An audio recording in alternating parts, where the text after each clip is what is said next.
singer R. Kelly, after spending a weekend in jail, has finally bailed out yesterday. Oh, Lord. According to Chicago Tribune, Kelly's $100,000 bail was posted by an unknown 47-year-old suburban woman who listed herself as, quote, a friend on the bond slip. And where was Kelly's first stop after being released? McDonald's.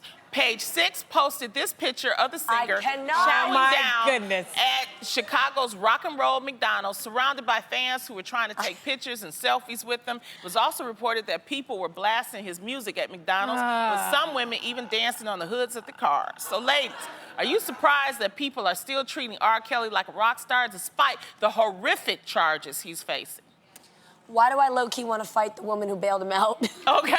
I'm just being real, like, or where's her friend to be like, no, dog, you stay right in bed, you ain't bailing out nobody. Keep that money to yourself. You guys, think about this, $100,000. This woman came out of nowhere and put the bail money up for him. But you know what, the $100,000 is no more crazy than the people that continue to support him after he has abused and raped and molested I don't know how many babies. Like, this is...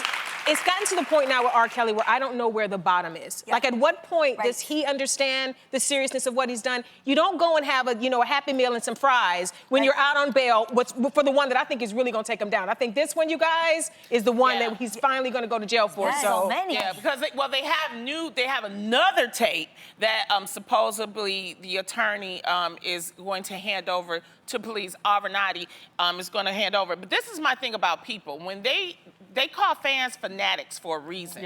And some people, they love stardom, and if they have a fan, that they ride or die with that fan forever. But don't get it twisted. Just because he's out on bail, let me remind everybody, he has to get a court date. That's right. He has to go to court, and there will be trials. And that's why it's important that all of this evidence keeps coming forward, because that'll all be pushed to his trial. And I also think, I just want to bring up, the first time we talked about R. Kelly, I said this, and it's a very dangerous slope that we are all on, which is people, especially people within the culture, I know from my culture, we normalize bad sexual predatorial behavior. For some reason, I've been in that situation where even with family members of mine that know what has happened to me, they're like, it's all right. Like, let's just not embarrass the family. Let's just let it go. It was a mistake.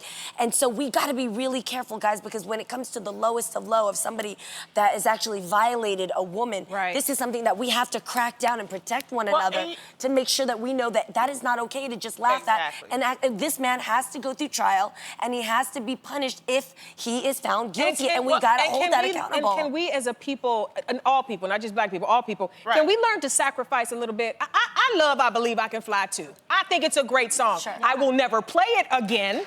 So can we get to the point where people there are consequences to bad behavior? As long as there are no consequences, people don't turn. Some people turn because their heart is right and they're trying to do better, and some people need to take a hit. They need to be in jail overnight. They need somebody not to bail them out so they can learn, I need to not do the stuff I've been doing. I think, too,